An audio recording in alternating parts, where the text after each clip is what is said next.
welcome back to LS Vintage Design. How's everyone doing? I hope you're having an amazing Friday.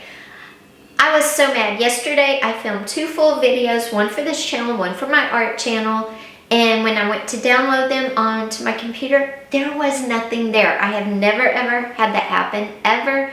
So I will be stopping this video. You won't notice, it will just be a transition every so often to make sure this video is recording. It is a great video full of lots of information, so we are just going to jump in now. Okay, I just did a little check. So far, so good. I don't know if I didn't push the button all the way. Who knows? The light was on. I can see the recording light. Don't know. Can't answer it. It was a weird thing. But we're gonna get it done today. And what are we talking about today? Well, from the title, you know, safety and cleaning of vintage antique items that you're going to put in your outdoor space for you, your family, your pets, friends to enjoy. So let's start with the biggest category of this, and that's heavy. Heavy vases, heavy statues, just heavy. Maybe heavy wall art that you're going to put outside. When we're doing this, we need to think about how we live in our outdoor space. So if you're putting a vintage heavy item, maybe you have a column and you're going to put a heavy vase with florals or a vintage, you know, antique heavy statue on top of it, or maybe you have a beautiful piece of artwork you're going to put on your wall and they're heavy. Like if they fall off and they land on your dog, it could kill it. If they fall off and land on a small child, they could, you know, seriously injure it. Or you could break your foot if you knock it off onto your foot. Same thing with wall art. If you brush by it, you know how sometimes we brush by talking and not paying attention? Maybe it catches on your shirt and it falls on your head. It could be a serious injury. So what you're going to want to do is maybe, one, not put heavy stuff, even though it looks amazing, in places where if it comes crashing down, it could hurt somebody. Two, you might want to make sure it's anchored to the wall. Just like in earthquake-prone areas, when you put a dresser or a cabinet in the room, because of earthquakes, they can fall. I live in Texas. I don't live in a place that I think has ever had an earthquake, thankfully. I lived in Dallas, and we actually had a few earthquakes, but not like when I lived in California. So, but what they do in California is when you buy furniture, you go get, and sometimes they come with it, anchors, and you put an anchor on the back of your furniture and into a stud in your wall. That way, when the house shakes, unless the wall comes down, that piece of furniture is not going to fall on you, your children, friends, family, pets. So that's something to think about maybe when you are using heavy items outside. If you have a heavy piece of artwork and you want to hang it on your wall, it's going to have to go into a stud anyway, or it could probably pull your whole sheetrock down. So why don't you just make sure, instead of just putting a hook up or 2 or 3 hooks, that maybe we're anchoring it in a little more safe fashion, just to make sure if somebody comes by and hits it, it's not going to fall on anybody. It's protecting you and others. Now with large or heavy vases, statues, sometimes it's better to put them on tables and not the very cool Roman gecko columns that you can find, not gecko, Greco columns that you can find in antique stores, antique malls, that sort of thing. You could put that column up, but if hopefully it's light, if it's heavy, it again needs to be anchored. And these are just safety tips because I've had people come to me and say, you know, I should have listened, because I do these little talks and they're like, we should have listened. It fell on my son's foot. He's in high school. He plays football and he broke his foot because my concrete vase, they were roughhousing and it fell on his foot. So just, you know, when something's heavy, I always just put it on the ground, or if I'm hanging something in a stud, and I make sure the hanging system is, if you bump it, it's not going to fall off. Now, again, I'm talking concrete, heavy metal art, that sort of thing. Okay. The next thing I want to talk about is lead paint. We all know lead paint, and I want to do a little not outdoor talk for just 1 second. When you buy vintage toys, please lead test them, because vintage toys are one of the biggest carriers of lead paint. So if you have vintage toys and you're letting your children or your grandchildren play, please lead test them just to be sure. I've put a link down to some EPA lead test swabs, and they're down below. So just test the toys. But outside, okay? Metal can be painted, concrete can be painted, wood can be painted, all of that can be painted in lead paint. And I think it was before 1980. If it was before 1980, the paint has lead. Well, we're talking vintage and antiques. Now, if it's after 1980, you can still lead test it just for peace of mind, but it's probably not going to have lead, but it might. You never know. Now, 2000s, 1990s, no. 80s, probably the first 80s, you know, somebody could have had lead paint still in their warehouse and said, oh, I'm going to slap it on, nobody will know. And then they transition. So just, you know, I would say from early 80s back, just make sure you lead test to be safe. But what am I talking about? How does this have to do with outside? This piece right here is a perfect example. It is a beautiful outdoor statue decoration. I love this piece. But look at that flaking paint. And I can guarantee this is from the 70s. I can guarantee this is probably lead paint. It's never been redone. The lead paint hasn't been encapsulated. And it's dangerous. And even removing all those flaking paint chips off is dangerous and has to be done properly. So when you are looking at vintage items that have flaking paint on them, whether they're iron or metal or wood or concrete, just, you know, you weigh how you want to do it. If you do bring something like that home and you are going to redo it, mask up, make sure you have an area, it's done over plastic, make sure you know how your city, county, state requires you to dispose of it, because lead paint is very dangerous. Now, if you buy glass, say you find this really amazing set of ceramic dishes, vintage, they have this beautiful pattern, you want to use them outside, and they're crazed. What is crazing? That's crazy. Not crazy, crazing. C-R-A-Z-I-N-G. Crazing is when the ceramic, the hard part is not cracked, but the glaze, the paint, it's cracked. So if there's lead paint on that, and if they're vintage, again, there probably is, it can seep through. So you don't want to eat on those. They could be decor. If you find a ceramic piece that you want to hang on your wall, again, if it has crazing on it, it's probably got lead paint leaching through the crazing. It can get on your hands. You don't want to eat on anything like that. So again, test. If it tests positive, proper disposal. Okay, that's the best thing you can do. So just know that there are lead dangers, and handling stuff, if it's vintage and it has crazing, could be a risk if you handle it a lot. Now, especially with all this, we're talking your outdoor living space, because spring, summer, we want, if you're in the U.S., the Northern Hemisphere, if you're in the Southern Hemisphere, you're getting ready for winter, but these things can apply for winter as well. Only you might not want to be outside. So, especially in an outdoor space, you know, we have weather, we have sun, we have wind, we have rain, you might have snow, ice, and this can cause vintage items to crack, to peel, to warp, and you don't want any of that to happen and the lead paint flake off and blow into your yard, into the groundwater, or anything like that. So just test. And can you test something before you buy it? No. So you have to decide, you know, what amount of risk do you want to take? How do you want to handle it if it is positive for lead paint? I don't want to discourage you, because there's a lot of beautiful vintage pieces. I have a lot in my Etsy shop and in my booth. I don't buy anything with crazing. See, this has no crazing at all. It's a gorgeous piece, and it's safe to use. as long as that glaze, that paint glaze on top of the ceramic is not cracked. Okay, next we're going to talk about metal. Metal art, metal benches, all sorts of metal for your outdoor space.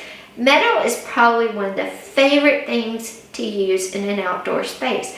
They're gorgeous. They add that vintage look, they give that vintage vibe really well.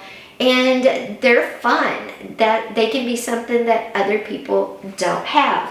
With the metal though, you need to consider, one, is it painted? If it's painted, lead test it. But two, if it's a raw metal or all the paint's flecked off, you're probably going to have rust. And that rust is going to need to be treated. So I'm going to give you some steps to treat any metal with rust. And number one on the steps is, before you start, get your safety gear. You want a mask, because if you're sanding rust, it's going to get in the air. You don't want to breathe that in. I mean, it's summer, spring, you're probably already breathing in dust and pollen and, so don't add to it. Rust is not good to breathe in. So wear a mask. C95 is the best when doing anything with toxic smells or messing with stuff that can get in your lungs and cause you illness.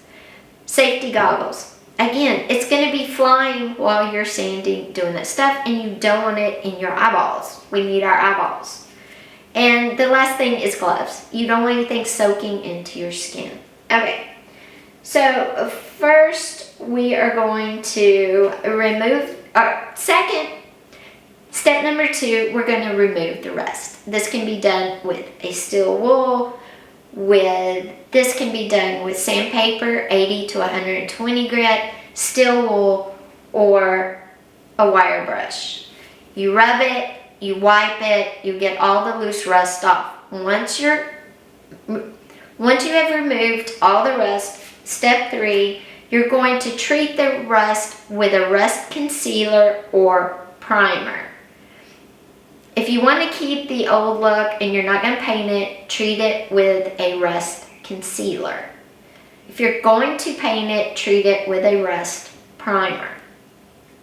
Now, step four is optional, because this is if you're painting or not. If you're going to paint a vintage metal piece that's had rust, you've done the first 3 steps, 4 is optional. You paint it. You pick your paint, you make sure it's an outdoor space, safe paint, and you're going to paint it 2 or 3 times to make sure everything's coated well and covered. And then step 5, you're going to seal the finish. If you don't want to paint, you can put on a rust concealer, and then you can go to step 5 and just seal everything. Again, maybe a second coat of concealer. And then 6 is probably the most important, because this is where the safety part comes in. We've done the cleaning, we've done the care, but the safety.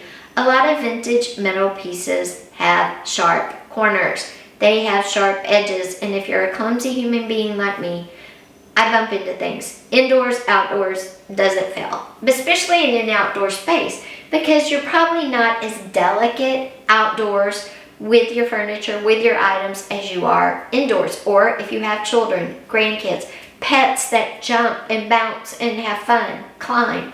So you're going to want to make sure all those sharp edges are covered. Is it going to ruin the aesthetic? Maybe, but is it better to have to go to the hospital and maybe get a tetanus shot, or take your pet in to get stitches, or your grandchild or your child, especially if they're little, because their heads are more even with the corners. So put barriers, put protective corners on just anywhere where there is sharp edges. And again, this pertains to wall art as well, because we don't want anybody bumping into this and catching their shoulder, catching their face. Again, people are clumsy. Outside, you might be, talking, not paying attention, and going to mess with the grill and bump into something. Same with the heavy. Now, I talked about in our last video using a wood couch from the 70s. This is a fun idea. You just change the cushions. I love this idea. But maybe the wood couch or the wood tables you find are rough. You know, they've been outside because this is an outdoor living space. Maybe they've aged, or maybe they're just aged because, you know, they've had a long life. They're old. So they need a little refresh. One thing I hate, excuse me, I hate about wood furniture are splinters. I have had so many splinters in the palm of my hands, in my fingers. It's not even funny. And you don't want, you know, small children, teenagers, adults, you don't want them, your pets, you don't want your cats or your dogs getting splinters in their paws. So with the wood furniture, I would, 1, sand anything down that's rough. 2, I would give it a good wipe down. And you can do that with a gallon of water, a splash of vinegar, and about 2 tablespoons of any dish soap you want. Now, my personal favorite, not sponsored at all, is Dawn. I find it works on everything, but that's me. You can do you, boo.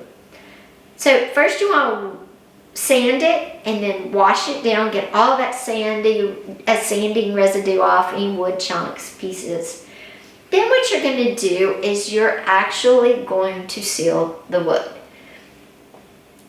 Now, this is assuming you don't want to paint it. And again, this is no lead. This is just wood. We didn't lead test because it wasn't painted. Because again, lead is a whole issue on its own. So this came in naked wood. You've washed it. You've sanded it. Now, are you going to paint it or are you just going to seal it? Up to you. If you're going to paint it after you sand it and wash it and it's dried and it's good and dry, then paint it 2 or 3 coats, a great outdoor paint, and then seal it. If you're just going to seal it, then seal it. And you might have to put 2 coats of sealer, depends on which sealer you're using. Remember, our outdoor wood furniture is battling the elements just like our metal and our concrete, but it's also battling UV damage. Wood will take more UV damage than metal or concrete. And a fun fact, if you buy a table either for your outdoor space or your indoor space, and it has one of those glass rings on it, you know, somebody just put it down without a coaster, you can take some petroleum jelly Vaseline, kind you have in your medicine cabinet, put it on there, it will lift up the water and the petroleum jelly will soak into the wood and give it some nourishment. So just a little FYI trick there. Okay, lastly, let's talk about heavy, again, and concrete items. Whether it's concrete vases, concrete statues, sundials, concrete bird baths, all these vintage things that you can put in your yard. Sometimes you get them and they look pretty funky, like this. You can clean this. It's super easy. A soft brush, water, and a gentle detergent. Again, mine, not sponsored, is Dawn because it's gentle. I can use it on my puppies if I need to. If they get into something that their doggy shampoo won't get out, I can use it on outdoor furniture. I can use it on dishes. It's amazing. But again, not sponsored, just it works. There's a reason they show it on TV with little ducks covered in oil. So you wash, just warm water, your dish soap, and a soft brush. You might need a toothbrush to get in the crevices, and you just scrub. It might take 2 or 3 times. It will come clean. Then just let it dry, and you can put a concrete sealer on it if you want, or you can leave it. Being vintage, I would put a sealer on it because it is going to protect it again from the wind, from the rain, especially if it's on your patio. Now, if you're putting something out in your yard, like a sundial or a vintage bird bath, and you want to seal it, you're going to have to make sure you use an FDA-approved food-grade sealant because the birds are going to be on it. And the reason I say the sundial too, even though that's not somewhere, if you know birds, they're going to go stand on it. They might grab bugs off of it. So you just want to make sure the wildlife out in your yard is safe as well. So guys, I hope you enjoyed this video about properly cleaning and the safety for the vintage items in your outdoor space. We love our outdoor spaces, and it's about to gear up. I do want to address one more thing. Vintage glass is fine. Vintage glass is safe. Vintage dishes are safe. I've had vintage dishes. I've eaten off of them for years. As long as they don't have that crazy. So, anyway. Guys, I do hope you enjoyed this video, and thank you for being patient while Sam was in the hospital. I'm happy to report he is 100% back to normal today. We're finishing up our meds, and yes, my little 13-year-old old man puppy dog is doing awesome. I will see you on Saturday, Sunday on Facebook and Instagram, and then we will have a video on Monday. Tuesday, we are going to the thrift stores to see what we can find. So hopefully if I find anything, I'll bring you along if it's not too busy. Take care, and remember, follow me on Facebook, Instagram, my website, where I post the blogs once a week. Bye guys. Take care.